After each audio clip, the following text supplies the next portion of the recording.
On behalf of zenith education. तो जैसे कि अपनी सीरीज चल रही है PYQs और MCQs की, you related to your examination UGC net English literature. तो जैसे कि मैंने first unit I have already done with drama की जितनी भी मतलब मोस्ट इंपॉर्टेंट जो PYQs ऑप्ट आउट कर सकती थी, मोस्ट इंपॉर्टेंट राइटर्स ड्रामेटिस्ट और उनके वर्क्स को मैं एलैबोरेट कर सकती थी, उतना I have done, right. So all these MCQs today are related to your second unit poetry, right. तो बहुत इंपॉर्टेंट है आपके एग्जाम पॉइंट ऑफ व्यू से, न सिर्फ क्वेश्चन ध्यान में रखना है, questions definitely may not appear same as I am presenting here, but yes आपके ऑप्शन से रिलेटेड ऑप्शंस मैंने वो चूज किए हैं which are very very important from your exam point of view, तो इनको अवॉइड नहीं करना है। Question somewhere is also questions are also important from your exam point of view, ठीक है। So here we are moving ahead with the very first question। तो आपका सबसे पहला जो क्वेश्चन आता है दैट इज यहाँ पे we do have the poetic line. अब पोइटिक लाइन कहीं से भी और किसी भी तरीके की पूछी जा सकती है जो इम्पोर्टेंट है, बहुत इंपॉर्टेंट है। The line is there is one great society alone on the earth, the great noble living and the noble dead appears in। So this line has been taken from, आपको इस चीज़ को बताना है। अब आपको ध्यान में क्या रखना है, all do we have here is, here are these 4 options. आपको इन चारों ऑप्शंस को अच्छे से स्टडी करना है, आपकी एग्जाम पॉइंट ऑफ व्यू से बहुत इंपॉर्टेंट है।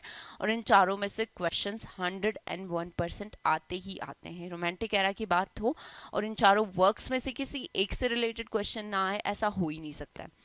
तो prelude has been written by William Wordsworth, the father of romantic English writing. Biographia Literaria is by ST. Coleridge का ये कंट्रीब्यूशन है, बहुत इंपॉर्टेंट है आपके लिटरेरी क्रिटिसिज्म से रिलेटेड। लिटरेरी क्रिटिसिज्म में आपका बहुत बार क्वेश्चंस आते हैं from Biographia Literaria. Excursion again by William Wordsworth. Biographia Literaria basically is a sequence of poetries जिसमें कंट्रीब्यूट किया था विलियम वर्ड्सवर्थ ने भी और सैमुअल टेलर कॉलरिज ने भी। सैमुअल टेलर कॉलरिज का बेसिकली इसमें 4 पोइट्रीज का कंट्रीब्यूशन है, the rest are by William Wordsworth, ये चीज़ ध्यान में रखनी है, राइट। जो लिरिकल बैलेड्स हैं इसकी शुरुआत होती है along with the rhyme of the ancient mariner. तो क्वेश्चन किसी भी तरीके का आ सकता है। Preface to Lyrical Ballad, which was written by William Wordsworth after the publication of Lyrical Ballad। Preface to lyrical ballad का पब्लिकेशन बाद में होता है और विलियम वर्ड्सवर्थ उसमें ये इलाबोरेटिवली डिस्कस करते हैं, that comes into your literary criticism, जहाँ पे ये डिस्कशन होता है कि किस तरीके से विलियम वर्ड्सवर्थ ने और सैमुअल टेलर कॉलरिज ने मिल के ये चीज़ डिसाइड की थी that onwards now and then William Wordsworth would be writing all about the pictures of the country life को रिप्रेजेंट करेंगे, कॉमन लाइफ को रिप्रेजेंट करेंगे, कॉमन लैंग्वेज में लिखेंगे।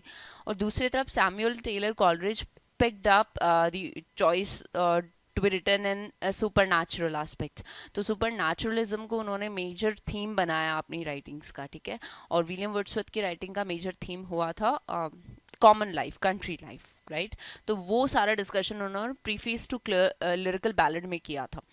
अब हमें ये बताना है कि ये जो लाइन है ये कहाँ से ली गई है। तो definitely this line has been taken from prelude. Prelude in total 14 books का एक वर्क है, ठीक है। 14 बुक्स का ये वर्क है और उसमें से शायद 11th जो वर्क है, 11th जो बुक है उनकी, वहाँ से ये लाइन ऑप्टेड है। यहाँ पे he is talking about the great society. तो earlier he William Wordsworth use to be in a kind of fantasy, जहाँ पे वो इमेजिन करते थे एक ऐसी ग्रेट सोसाइटी को लेके जहाँ पे all are living with tranquillity, with peace, right. तो एक सिसिलियन सोसाइटी का इमेजिनेशन लेके चलते हैं वो। और यहाँ पे जिस पर्सन के बारे में बात कर रहे हैं that person is Samuel Taylor Coleridge के बारे में बात करते हैं। बेसिकली जब कॉलरिज फेल इल तो कहीं ना कहीं he departed from William Wordsworth, और जो उनकी मिसिंग थी, he was missing somewhere S T. Coleridge, तो तब उन्होंने ये पर्टिकुलर लाइंस डेडिकेट की थी to Samuel Taylor Coleridge. Clear है। तो इस तरीके से you have come to know कि prelude was written by William Wordsworth, Biographia Literaria S T. Coleridge. Excursion again by William Wordsworth का ही एक्सकर्शन है and lyrical ballad by both. Clear है। तो रोमांटिक पीरियड के बहुत इंपॉर्टेंट ये वर्क्स हैं और इनसे रिलेटेड क्वेश्चंस आपको देखने को मिलेंगे पक्का से। क्लियर है। सेकेंड क्वेश्चन, डेफिनेटली पोइट्री की बात हो, यूनिट सेकेंड की बात हो और हम कैंटरबरी टेल्स को भूल जाएं, ऐसा हो ही नहीं सकता। तो यहाँ पे क्वेश्चन आता है आपका, which statement is not true about Chaucer's Canterbury tale. यहाँ पे ये चीज़ आपको बहुत ध्यान से पढ़नी है। कई बार ट्रू और नॉट ट्रू, फॉल्स और ट्रू, इस चीज़ में बहुत ज़्यादा कंफ्यूज होके हम जल्दबाजी में करेक्ट ऑप्शन को इनकरेक्ट कर देते हैं, इनकरेक्ट को करेक्ट कर देते हैं। तो यहाँ पे we do have the 4 options और इनमें से हमें नॉट ट्रू बताना है। Canterbury tales, Canterbury tales Geoffrey Chaucer का एक मैग्नम ओपस है, 14th सेंचुरी का ये वर्क है, जहाँ पे उन्होंने सोसाइटी के हर एक सेक्शन से एक एक कैरेक्टर को पिक किया है, कहीं ना कहीं कैरेक्टर्स को प्रेस किया है और कहीं ना कहीं उनको क्रिटिसाइज भी किया है। There are 4 characters only to whom Geoffrey Chaucer exactly praise, जिसमें नाइट आ जाता है, पार्सन आ जाता है, प्लाउमैन आ जाता है। तो सच में जिनको प्रेस किया है, there are 4 characters only, the rest are targeted point of Geoffrey Chaucer. और सोसाइटी के अलग अलग सेक्शन से लिया है उन्होंने, चर्च से भी लिया है उन्होंने, जो प्लफमैन या फिर हम बोल सकते हैं फार्मर्स सेक्शन से भी उन्होंने लिया है, राइट। तो नोबल से भी उन्होंने लिया है, पीसेंट से भी उन्होंने लिया है, रॉयल क्लास लोगों को भी उन्होंने इनकलकेट किया है। तो हर एक सेक्शन, सोसाइटी के हर एक सेक्शन का कैरेक्टर आपको यहाँ पे देखने को पक्का मिलेगा। So the first question we do have is, जो जनरल प्रोलोग है कैंटरबरी टेल का, पहले जनरल प्रोलोग आता है जिसमें सारे कैरेक्टर्स का इलेबोरेशन, सारे कैरेक्टर्स की कैरेक्टरिस्टिक्स को बताएंगे वो, और फिर बाद में प्रोलोग के बाद में there are the tales, the Canterbury tales. ठीक है, अगर आपने वर्क को अच्छे से स्टडी किया है, definitely if you are preparing for UGC NET English literature और इस वर्क को नहीं पढ़ा, then you are missing something, है ना। तो एग्जैक्टली कैंटरबरी टेल्स में होता क्या है, देयर इज़ अ टबार्ड इन, जहाँ पे 29 अप्रॉक्स पिलग्रिम्स गैदर होते हैं, वो जाते हैं टूवर्ड्स टॉमस ए बेके, जो श्राइन है वहाँ पे जाने के लिए सब लोग इकट्ठा होते हैं। 29 इन टोटल पिलग्रिम्स हैं, जहाँ पे जॉफ्री चॉसर एक्सक्लूडेड है, उसमें एक Geoffrey Chaucer who is the narrator, and एक उस इनका ऑनर है हुज नेम इज़ हैरी बली। तो इस तरीके से इन टोटल 31 कैरेक्टर्स हैं, बट 29 पिलग्रिम्स, प्योर पिलग्रिम्स आते हैं। और वो किस तरीके से जाते हैं, डिसाइड करते हैं कि on their journey towards pilgrimage वो 2 कहानियाँ बोलेंगे, कमिंग बैक जब रिटर्न होंगे तब 2 बोलेंगे, मतलब हर एक कैरेक्टर 4 कहानियाँ बोलेगा। इस तरीके से ये सारी चीज़ें आती हैं, है ना। पर इन टोटल जब कहानी की शुरुआत होती है, जब ये वर्क लिखा जाता है by Geoffrey Chaucer, this was left incompleted, क्योंकि सिर्फ 24 tales were done by Geoffrey Chaucer. Targeted होता है 124 अप्रॉक्स पोइट्रीज का, उनका टेल्स का। चलिए, तो जो जनरल प्रोलोग है वो डिस्क्राइब होता है द मीटिंग ऑफ 29 पिलग्रिम्स इन टबार्डन। जैसा कि मैंने अभी एक्सप्लेन किया, डेफिनेटली इनका नाम टबार्ड होता है। In total there are 29 pure pilgrims. ठीक है, the Parson's tale is the introductory tale. Now introductory, एक बार इसको होल्ड ऑन करते हैं, आगे देखते हैं।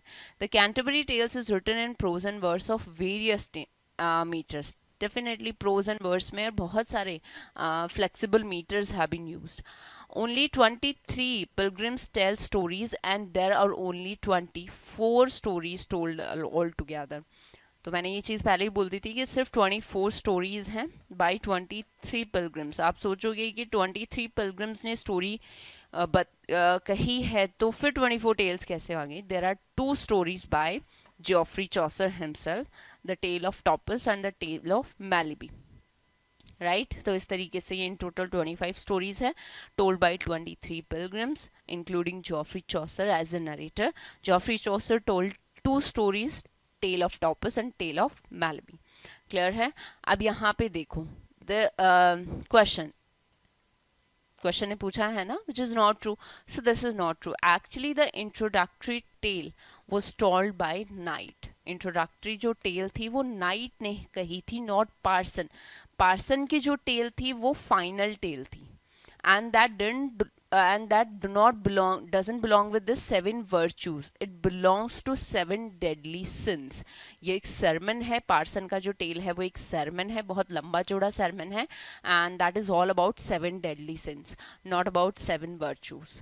ठीक है, ये चीज़ आपको ध्यान में रखनी है। नाइट की टेल फर्स्ट टेल होती है, सबसे पहले ये वहाँ इकट्ठा होते हैं, हैरी बेली इनको वेलकम करता है, फिर चौसर भी वहाँ जाता है, चौसर इन सब का इंट्रोडक्शन प्रोलोग में देता है कि कौन सा कैरेक्टर कैसा है, जैसे नाइट है, स्क्वायर है, पार्सन है, प्लोमन है, बहुत सारे प्रायरस है, नन्स प्रीस्ट है, और भी बहुत सारे कैरेक्टर है। There are a lot character, 29 characters का डिस्क्रिप्शन है पूरा प्रोलोग में। And then there are tales, ठीक है, उनकी कही हुई कहानियां, जिसमें सबसे पहले नाइट की टेल आती है। क्लियर है? चलिए नेक्स्ट क्वेश्चन देखो। एक पोइम है फ्रांस एंड ओड, ये किसने लिखी है? अब these questions are very rare, जहाँ पे जो बिल्कुल माइनर वर्क्स होते हैं ना, फेमस राइटर्स के माइनर से माइनर वर्क्स को पूछा जाता है। तो फ्रांस एंड ऑड, अब ये जो राइटर्स है, Samuel Taylor Coleridge, William Wordsworth, William Blake, Robert Southey, all belong to your romantic period. Samuel Taylor Coleridge, Wordsworth, Blake and Robert Southey, William Blake belongs to pre romantic era, ठीक है। बाकी सारे romantic के writers हैं। William Blake is from pre romantic era, ये तीनों आपके होंगे रोमांटिक एरा के, जिसमें लीडिंग फिगर आपके कॉलरिज और वर्ड्सवर्थ आ जाते हैं। अब यहाँ पे ये पॉपुलर आपके पॉइट्स हैं, but this work is very minor, तो क्वेश्चन सीधा सा आ जाता है। क्वेश्चन बहुत डायरेक्ट है, बट अगर हम किसी फेमस राइटर के माइनर वर्क्स को अगर हमने अटेंशन नहीं दिया, तो शायद हो सकता है हमारे लिए एक प्रॉब्लम क्रिएट हो जाए।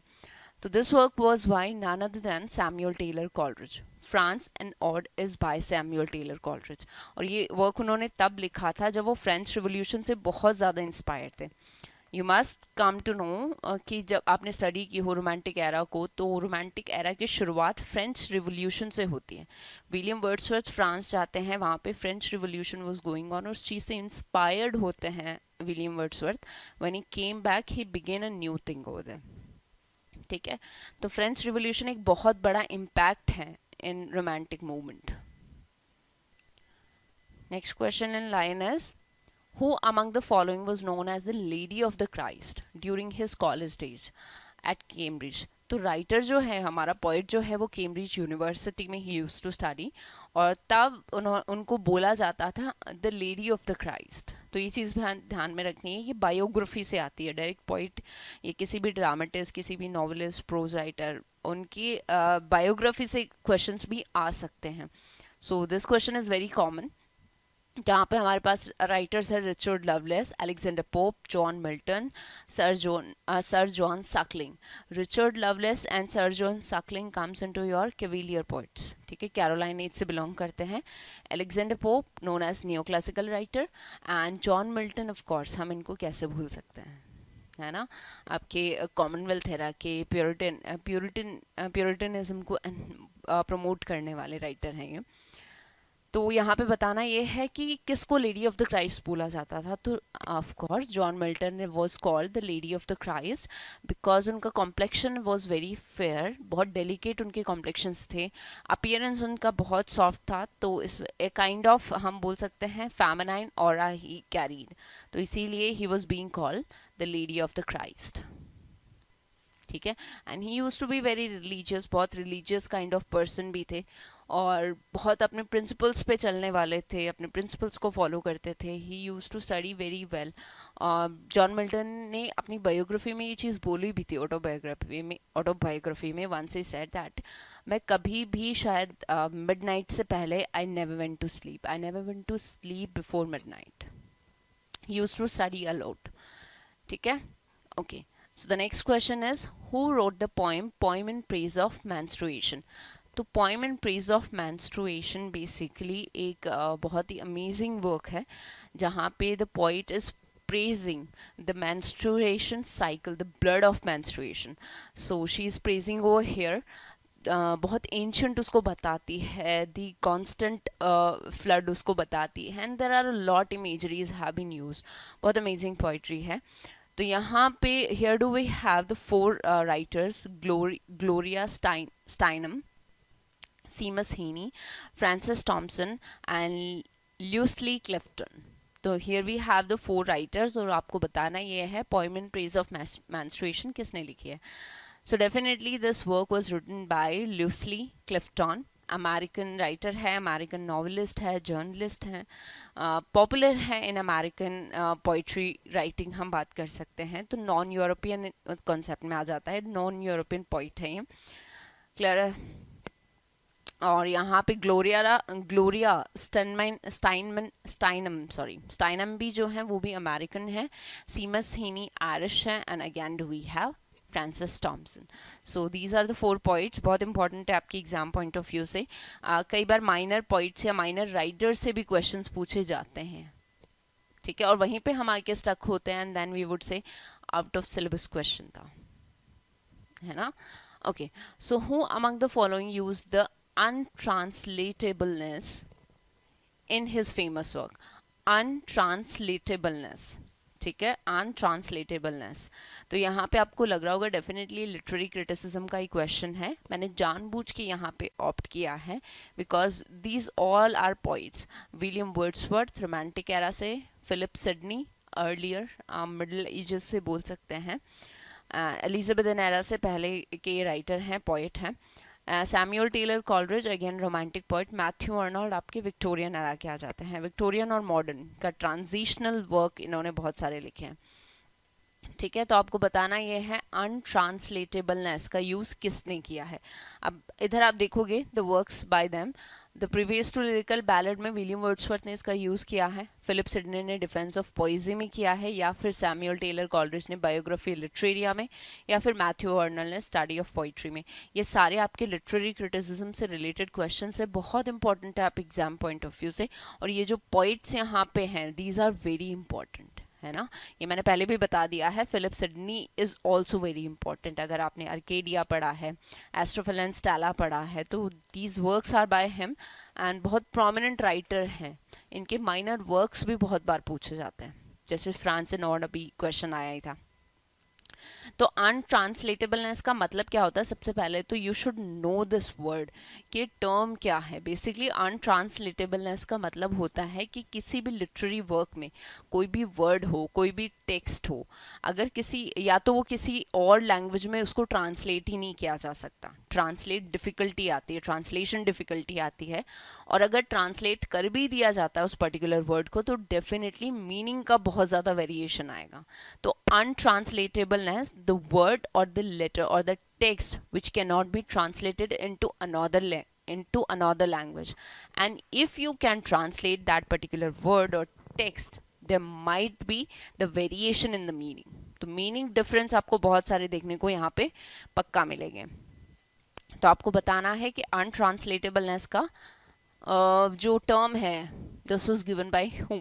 तो this was given by Samuel Taylor Coleridge in his work Biographia Literaria. तो बायोग्राफिया लिटरेरिया से ये टेकन है, ठीक है। सो इस तरीके के भी क्वेश्चंस आते हैं कि किस पर्टिकुलर वर्क से कोई भी पर्टिकुलर टर्म लिया गया है। बहुत बार क्वेश्चंस आते हैं। अगर आपने PYQ सॉल्व करना शुरू कर दिया, definitely you must start practising your PYQs as exams are approaching, ठीक है। चलिए, name the British poet who wrote Sohrab and Rustum. Sohrab and Rustum किसने लिखा है? डायरेक्ट क्वेश्चन है, पोइट्री है, एपिक है, ठीक है, and this is written by Matthew Arnold. Direct question है। Sohrab and Rustum is basically a poet जिसमें एक पर्शियन सोहरब एंड रुस्तम की कहानी है। Sohrab is the father of Rustam.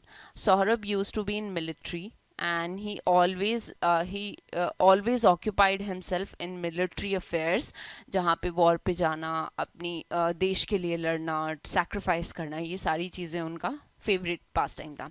अब यहाँ पे सोहरब की जो वंस ही गेट मैरी, जब उसकी शादी हो जाती है तो शादी के 2 या 3 दिन बाद में ही had to leave his wife, क्योंकि definitely he had to go on to war और बैटल्स। पर्शियन स्टोरी है, let me tell you, Persian story है ये, पर्शियन कैरेक्टर्स हैं,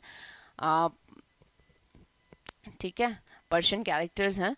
और प्लस जब Sohrab went on battle field, his wife got a son, जहाँ पे वो उसकी जो वाइफ होती है, she lied to her husband that I got a daughter only and get a son, क्योंकि सौरभ की वाइफ को ये एक इनसिक्योरिटी थी कहीं ना कहीं कि अगर सौरभ को पता चलेगा that he had a son right away, his wife bear a son, तो डेफिनेटली वो उसे भी मिलिट्रीज में लगा देगा, तो उसे झूठ बोलती है। एंड रुस्तम अल्टीमेटली कोइंसिडेंटली, वो कहते हैं ना कई चीज़ हमारी वीन्स में होती है, he also he is also growing up as a military man, as a soldier, so as a mighty man he has been growing, or ultimately he participated in the wars and battles. Coincidentally he met in a battlefield with Sohrab. Sohrab had a great name during that time, so Rustam was having a fantasy that yes, I want to fight with this person, I want to let him down. दोनों की fight होती है, Saurabh accidentally kills this Rustam. Later on he came to know that yes, this is my own son, and I had killed him. So later on he repented over this कि I had killed my own son, this kind of story. So बहुत ही amazing ये story है, and this was written by Matthew Arnold. ठीक है, बाकी के जो writers हैं जैसे मैरी शेली है, एडवर्ड फिट्जजेराल्ड है, Matthew Arnold, Alfred lord Tennyson is the full name, बहुत इंपॉर्टेंट है एग्जाम पॉइंट ऑफ व्यू से। Mary Shelley is the wife of PB Shelley and उनका मैग्नम ऑपस है योर फ्रैंकेनस्टीन, ठीक है, फिक्शन में आता है। Edward Fitzgerald, and again a great novelist, a great writer. Matthew Arnold, Alfred Lord Tennyson, both are Victorian, ठीक है, Victorian writer हैं। एल्फ्रेड लॉर्ड टेनीसन ने बहुत सारी पोइटिक कॉन्ट्रीब्यूशंस दिए हैं, लेटर ऑन क्वेश्चंस भी हम इसमें से स्टडी करेंगे। चलो, which work of John Keats dedicated to Thomas Chatterton? Thomas Chatterton को कौन सा वर्क डेडिकेट किया है जॉन कीट्स ने? Thomas Chatterton is again an English writer, बहुत यंग राइटर है, in his very young age he died और committed suicide. तो टॉमस चैटरटन को उन्होंने एक वर्क डेडिकेट किया है अमंग दीज फोर, जिसमें लामिया है, एंटीमियन है, हाइपेरियन है, ऑर्डोनाग्रेशन ऑर्न है। All these works are by John Keats. John Keats हम बोले तो the pure romantic writer, John Keats को बोला जाता है pure romantic writers who actually dedicated his works towards nature. Nature में लिखना, नेचर से रिलेटेड लिखना, बहुत ही एस्थेटिक इनके वर्क्स हुआ करते थे। So Lamia, Endymion, Hyperion and ode on a Grecian urn, all works are by John Keats, ठीक है।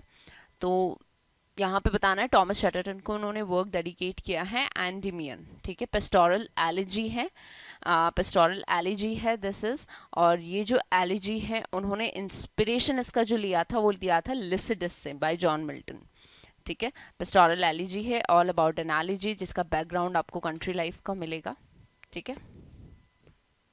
So this is all about, ये चारों वर्क से आपके एग्जाम पॉइंट ऑफ व्यू से बहुत इंपॉर्टेंट होते हैं। लामिया से रिलेटेड क्वेश्चन आया हुआ है, ऑर्डोनाग्रेशन अर्न से भी रिलेटेड आया हुआ है। नेक्स्ट क्वेश्चन शायद मैंने पिक भी किया है ऑर्डोनाग्रेशन अर्न से, okay. Next is, which among the following writers once remarked that I awoke one morning and found myself famous? एक दिन मैं उठा और I found myself famous. So these lines, this particular line has been spoken by none other than Lord Byron. Lord Byron का एक work आया था, Childe Harold's pilgrimage. Childe Harold pilgrimage का फर्स्ट 2 कैंटोज जो पब्लिश हुए, तो definitely it was like a sudden fame for Lord Byron. उन्होंने शायद हो सकता है इस चीज़ को इमेजिन नहीं किया था, है ना। चाइल्ड हैरोल्ड्स पिलग्रिमेज, ठीक है, CHILDE, right? Child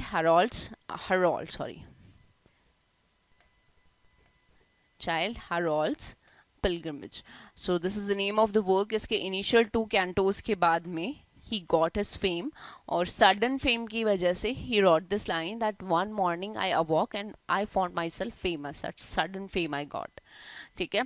Charles Lamb, P.B. Shelley, Lord Byron, John Keats, all are very important from your exam point of view। और फेमस राइटर है तो उनके माइनर वर्क से बहुत बार क्वेश्चन आते हैं, इनके स्टेटमेंट्स जो है, इन्होंने किसको क्या वर्क डेडिकेट किया है, इस तरीके के क्वेश्चंस आपको डेफिनेटली मिलेंगे।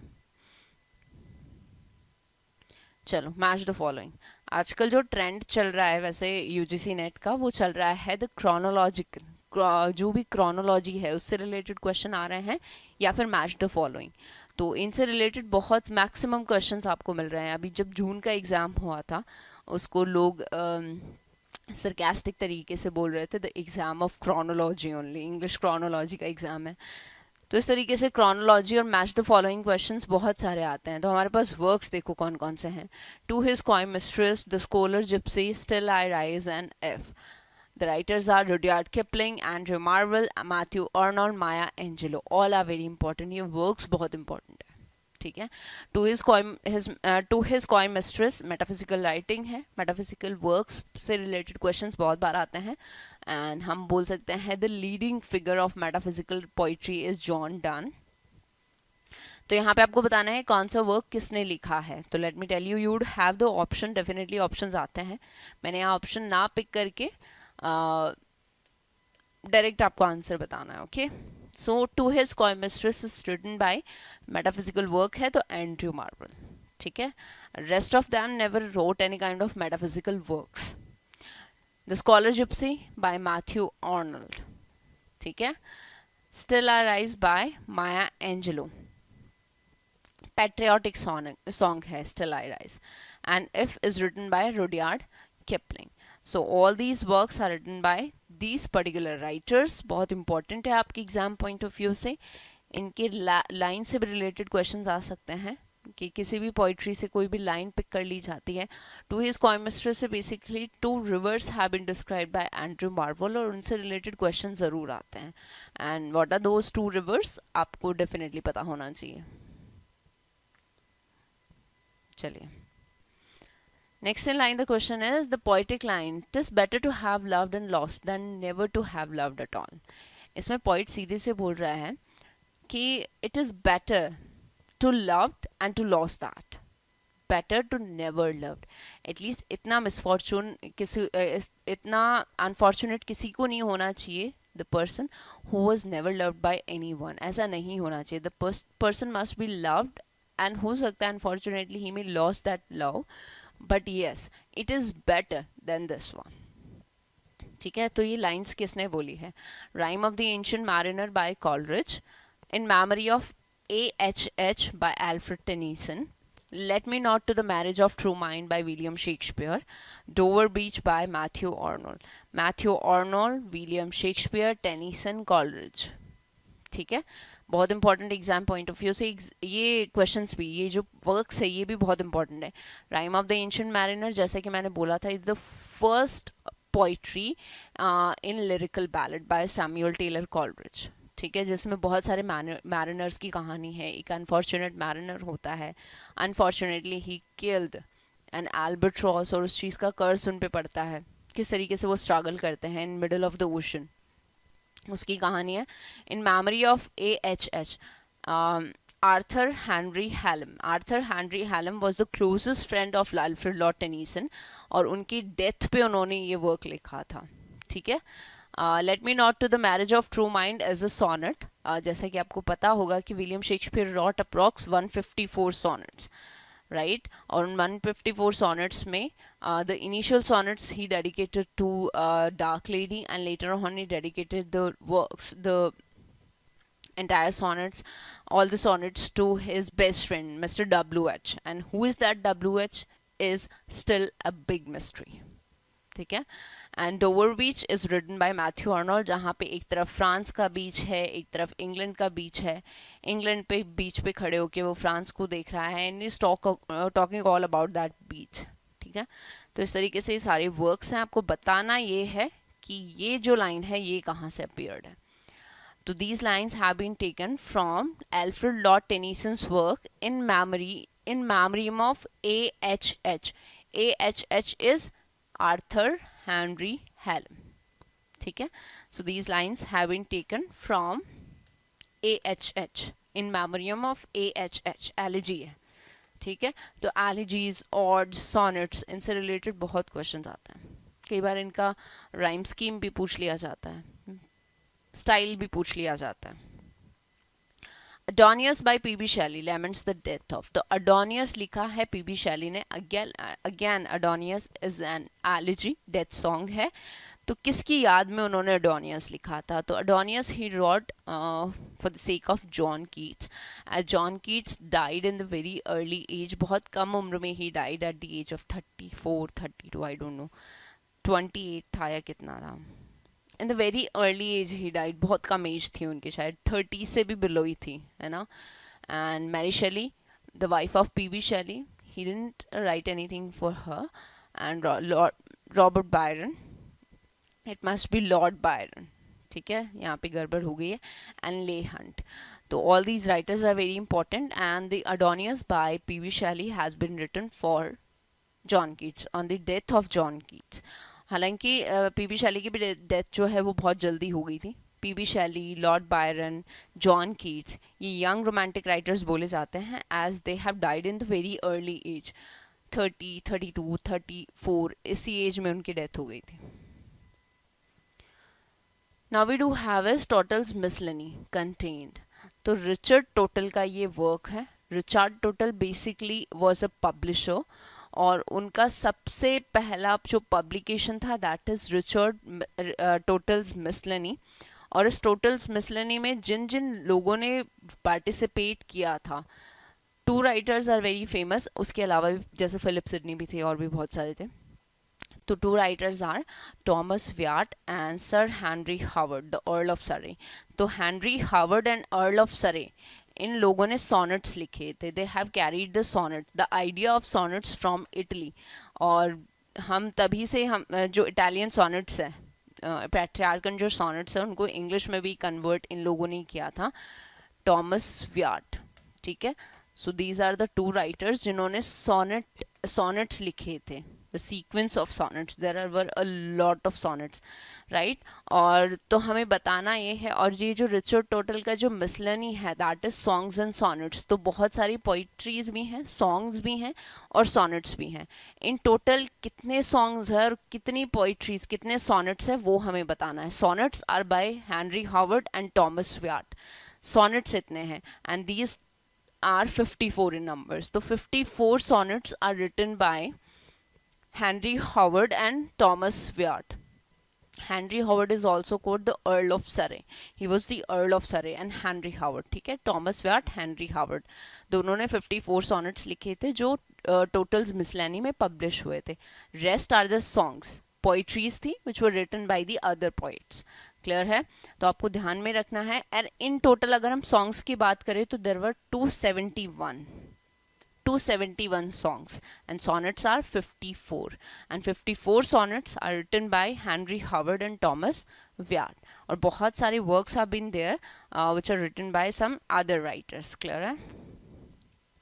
So these things you must know. First publication, अच्छा first printing press कब आया था, इंग्लैंड में कब आया था, वर्ल्ड में कब आया था, पहला प्रिंटिंग जो वर्क था वो कौन सा था, किस में इतने सॉन्ग्स थे, कितने सॉनेट्स थे, किसका कितना कंट्रीब्यूशन था.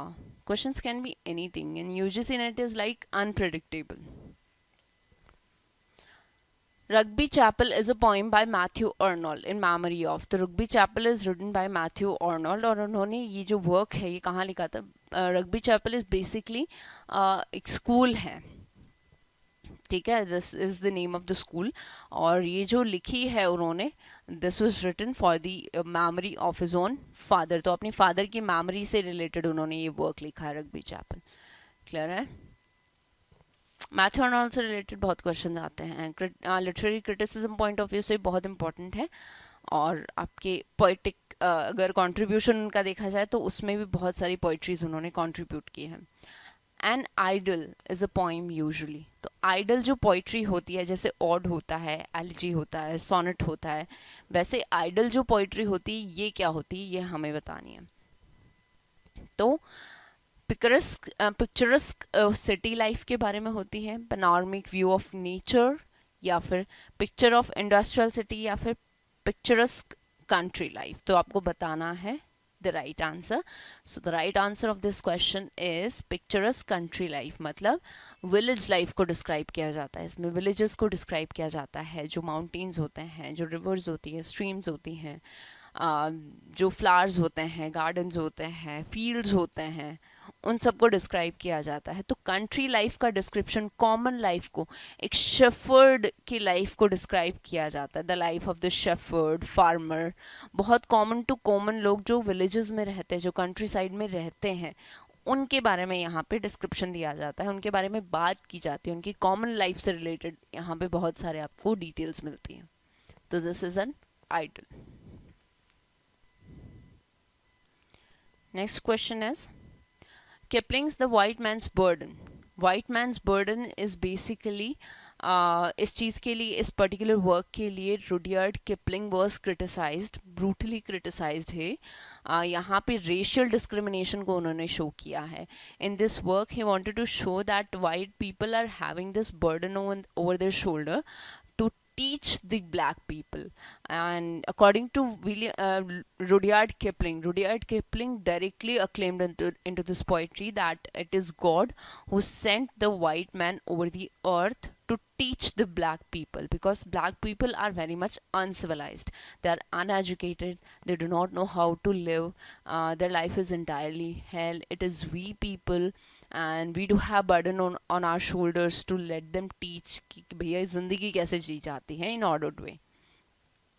तो आपको बताना ये है कि किसको एड्रेस की है। सो American imperial mission in Philippines, या फिर Belgian colonial expansion in the Congo, the British imperial presence in Nigeria, या फिर the British colonial entry in Afghanistan।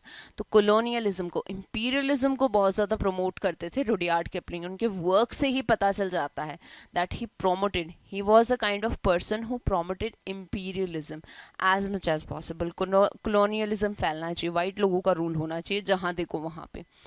So the American imperial mission in the Philippines को address करता है जब America की जो इम्पेरियलिज्म था वो इन्हेंस हो रहा था इन फिलीपींस, उस चीज़ को फेवर उन्होंने इसमें किया है वाइट मैन्स बर्डन का। उन्होंने एग्जैक्टली इम्पेरियलिज्म को जस्टिफाई किया है that why we people, the whites are here to colonize you, to control you, to invade on your land or to teach you। ठीक है, तो इस चीज़ को जस्टिफाई यहाँ पे करता है white man's burden, that it is the God's responsibility, God gave us the white people the responsibility to teach you. तो इस तरीके की बात उन्होंने यहाँ पे करी है।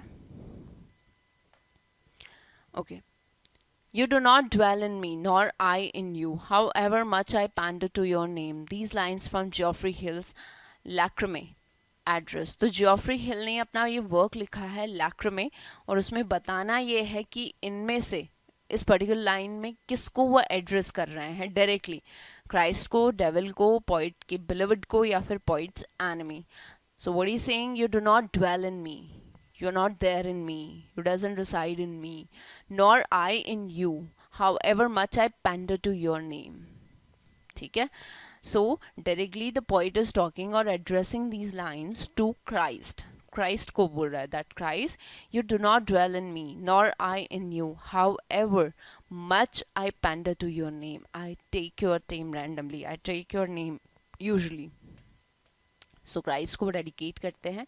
जॉफ्री हिल की पोइट्री है लैक्रिमे, हो सके तो you should go and read this poetry। Identify the poet in whose verse rural Ulster figures prominently। Rural Ulster, rural you must know Ulster is basically a kind of overcoat जिसके पीछे से एक belt tie किया जाता है, right. तो rural Ulster का जो फिगर है प्रोमिनेंटली किस में यूज़ किया गया है, तो सीमस हीनी के वर्क्स में यूजुअली यूज़ किया जाता है। सीमस हीनी आयरिश है, ठीक है, जिनका डेथ ऑफ नेचुरलिस्ट का जो कलेक्शन ऑफ पोइट्री है बहुत इंपॉर्टेंट है, डिगिंग इनकी पोइट्री बहुत फेमस है। So Tony Harrison, Tad Hughes, Lewis MacNeice, all are very important from your exam point of view। उनसे रिलेटेड क्वेश्चंस आए हुए हैं, आपको ल्यूइस मैकनीस से रिलेटेड क्वेश्चंस मिल जाएगा, PYQs उठा के देखना। Ted Hughes definitely wild animals, wild imageries को अपनी पोइट्री में यूज़ करते हैं, एंड टॉनी हैरिसन, आपको सबसे रिलेटेड क्वेश्चंस मिल जाएंगे। ऑप्शन मैंने वही पिक किए हैं which are important from your exam point of view, ठीक है, तो अवॉइड मत करना इनको। चलो, Which of the following is described by Robert Browning a child story? Child story इनमें से कौन सी है? Bells and pomegranates, pollen, Fifine at the fair, and the Pied Piper of Hamelin, All these works are by Robert Browning. Robert Browning is considered as the prominent figure in Victorian era, और इनके बहुत सारे works, बहुत सारी poetries बहुत important है, जिसमें से आपने द लास्ट डचेस भी पढ़ा होगा, है ना। तो हमें बताना ये है इनमें से चाइल्ड स्टोरी कौन सी है। तो child story here we have is the pied piper of Hamelin. होता यह है, हैमलिन नाम का एक टाउन होता है, रेड्स का वहाँ पे बहुत ज़्यादा, हम बोल सकते हैं बहुत ज़्यादा इन्फेस्टेशन बढ़ जाता है, और रेड्स की वजह से बहुत सारी बीमारियाँ भी फैल जाती है विच आर कंटेजियस, और इस वजह से वहाँ का जो मेयर होता है वो बहुत परेशान हो जाता है, क्योंकि definitely government authorities are responsible for everything which are they are happening in the town. तो मेयर बहुत डिस्टर्ब हो जाता है, तब एक वहाँ पे पाइड पाइपर आता है, ठीक है, एंड वो अश्योर करता है to the mayor that I will catch all these rats. तो बोलता है ठीक है तुम कैच कर लो, मैं इतना इतना अमाउंट तुम्हें दे दूंगा, एक अमाउंट फिक्स हो जाता है। He does the same, he blows the pipe, है ना। उसके पास एक इंस्ट्रूमेंट होता है, उसको ब्लो करता है, जैसे वो ब्लो करता है जितने भी रैट्स हैं वो उसके पीछे पीछे पीछे पीछे चले जाते हैं, वो उनको कैप्चर कर लेता है। जब वो वापस आता है मेयर से डिमांड करता है फॉर दी अमाउंट, पर यहाँ पे मेयर जो है वो पीछे हट जाता है, बना कर देता है that I am not going to give you anything else. तो यहाँ पे अब उसका दिमाग ख़राब हो जाता है, वो क्या करता है फिर से पाइप को ब्लो करता है, फिर से ब्लो करता है उस इंस्ट्रूमेंट को, और सारे रेड्स को फिर से उस टाउन में लाके डाल देता है। सो बहुत ही कॉमिक एलिमेंट है ये, बहुत ही अमेजिंग ये पोइट्री है, यू मस्ट रीड इट। और रॉबर्ट ब्राउनिंग के जो ड्रामेटिक मोनोलॉग्स हैं ना, अमेजिंग है, जिसमें ग्रामेरियंस फ्यूनरल तो और भी बहुत ज़्यादा ट्रमेंडस है उनका वर्क, राइट। तो उनके ड्रामेटिक मोनोलॉग के लिए पर्टिकुलरली रॉबर्ट ब्राउनिंग्स के वर्क्स को जो है वो जाना जाता है। पोर्फिरियाज लवर डेफिनेटली आपके ग्रेजुएशन या पोस्ट ग्रेजुएशन वर्क्स में आता है, ठीक है, okay. Next is which of the following statements on Hudibras are true. Hudibras is basically एक 3 पार्ट्स की पोइम है। सबसे पहली चीज़, this is a poem in 3 parts written by Samuel Butler, और इस पर्टिकुलर पोइट्री में डिस्कस करते हैं poet about the complex issues of justice, politics and religion. तो जस्टिस, पॉलिटिक्स और रिलीजन का डिस्क्रिप्शन आपको यहाँ पे डेफिनेटली देखने को मिलेगा। It is a novel written by Matthew Prior, this is not true, ठीक है। I'm sorry, here I have mistaken. Which of the following statement is on Hudibras is not true? तो not true बताना है, ठीक है, not true। तो not true is it is a novel written by Matthew Prior. It is not a novel at all, and it is not written by Matthew Prior. It is written by Samuel Butler, and this is a poem, satirical poem है in 3 parts, and इसमें issues जो discuss होते हैं justice, politics and religion. So this is all about Hudibras। आपके exam point of view से बहुत important है, questions भी आते हैं। एक बार तो सीधा question आया था that Hudibras is written by whom, and Samuel Taylor, match the following में आया हुआ है ये question। चलो, William Dunbar's Lament for the Makers is about, Lament for the Makers is by William Dunbar, Scottish poet है। तो this is all about the makers are the poets, poets are the makers, poets are the creators, poets are the people who create something in their life, and on the death of some poets William Dunbar wrote this particular poetry, ठीक है, Lament for the Makers, and the makers are poets here। Next is, which of the following landscapes of England figures prominently in the poetry of Tad Hughes? Tad Hughes अपने वर्क्स में कौन से landscapes को use करता है? तो landscape which he used are Yorkshire moor. अब यहाँ पे सिर्फ टेड ह्यूजेस के लैंडस्केप से रिलेटेड क्वेश्चंस नहीं आते हैं, टॉमस हार्डी जिस पर्टिकुलर फिक्शनल टाउन का यूज़ करते हैं उससे रिलेटेड क्वेश्चंस भी हैं, आर के नारायण और भी बहुत सारे राइटर्स हैं जो फिक्शनल अपना एक लैंडस्केप पर्टिकुलरली यूज़ करते हैं और रेपिटेटिव अपने वर्क्स में वो चीज़ों को, वो उस पर्टिकुलर एरिया को, उस पर्टिकुलर लैंडस्केप को यूज़ करते हैं, ठीक है। So this way you come to know कि टेड ह्यूजेस का जो पर्टिकुलर लैंडस्केप है that is Yorkshire moors. Moors क्या होता है ये पक्का आपको ध्यान में रखना है। चलो, जॉन डन से रिलेटेड क्वेश्चन है। John Donne one among the first और लीडिंग मेटाफिजिकल राइटर, बहुत सारी उनके पोइट्रीज़ हैं, कैनोनाइजेशन है, फ्ली है, वैलेडिक्शन, फॉरबिडिंग मॉर्निंग, वैलेडिक्शन, 2 वैलेडिक्शंस आते हैं, Holi sonnets he wrote, and उनकी लाइफ भी बहुत इंटरेस्टिंग रही हुई है, उनकी बायोग्राफी से रिलेटेड क्वेश्चंस भी आते हैं। यहाँ पे क्वेश्चन हमारे पास है कि 1617 में उनकी वाइफ की डेथ हो गई थी and he dedicated a work for his wife. तो डेथ बी नॉट प्राउड, नहीं। Thou has made me, no. At the round earth's imagined corner, not at all. He wrote Holy Sonnet 17 for his wife, which was written in 1617 on the death of his own wife. ठीक है। एक बहुत ही comic सा एक term भी है, quotation है related to John Donne, and Donne, undone, ऐसे करके हैं।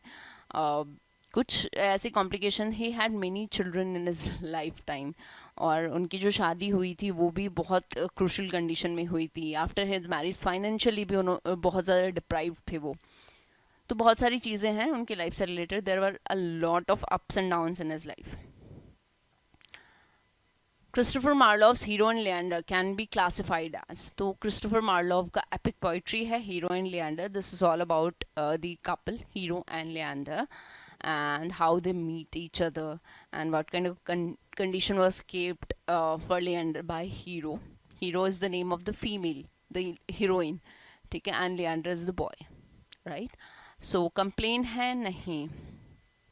Strichomathia है, no। Pastorale है, no। It is an apelian. Apelian is basically epic poetry का small version, छोटा version। Epic होती है in the form, ठीक है, in the form it is called epic, पर एपिक से छोटा फॉर्म होता है। Epic is basically a lengthy poetry, जैसे प्रिल्यूड है आपकी, प्रिल्यूड है, पैराडाइज लॉस्ट है। पर यहाँ पे ये जो पोइट्री है ये एपिक से स्मॉलर वर्जन ऑफ एपिक हम इसको बोल सकते हैं, दैट इज़ एपीलियन। कंप्लेन पोइट्री क्या होती है, स्टाइकोमेथिया क्या होता है, या फिर पैस्टोरल पोइट्रीज कौन कौन सी होती है, you must get the idea. Question कहीं से भी आ सकता है, हो सकता है इनके डेफिनेशन से रिलेटेड ही क्वेश्चन आ जाए, ठीक है। चलिए, the last question of today, William Langland की पोइट्री है पायर्स द प्लोमैन, जिसमें पायर्स किस फॉर्म में अपीयर होता है in the final section. So he appears as Jesus. Religious work है लैंगलैंड का, जिसमें बहुत सारे हम बोल सकते हैं बहुत सारे विजन्स आर देयर, ठीक है। पैसोज में लिखी गई है ये पोइट्री, देर आर 7 और 8 पैसोज आर देयर, और उसमें विजन्स का डिस्क्रिप्शन है। देर आर लॉट विजन्स, 23 या 24 विजन्स आर देयर, उनका सबका डिस्क्रिप्शन है, और रिलीजियस पोइट्री है ये। सो दिस वे हमने बहुत सारे राइटर्स को कवर अप करने की यहाँ पे कोशिश की है, जो कि आपके चौसर से लेके Chaucer, Philip Sidney was also there from middle ages, और फिर आगे हम आए तो विलियम शेक्सपियर के जैसे सोनेट्स देखे, John Milton you have come to know, और भी बहुत सारे रोमांटिक राइटर्स है, प्री रोमांटिक राइटर्स है, विक्टोरियन राइटर्स है। विक्टोरियन टू मॉडर्निज्म की तरफ हम जाते हैं, मॉडर्न एरा की तरफ, तो there is Matthew Arnold, a transitional poet he is. तो इस तरीके से there are lot writers to whom I try to cover. Rest you go and study, बाकी MCQs की प्रिपरेशन आप खुद से करें, PYQs की तैयारी करें, and thank you so much and stay connected with this series. Thank you.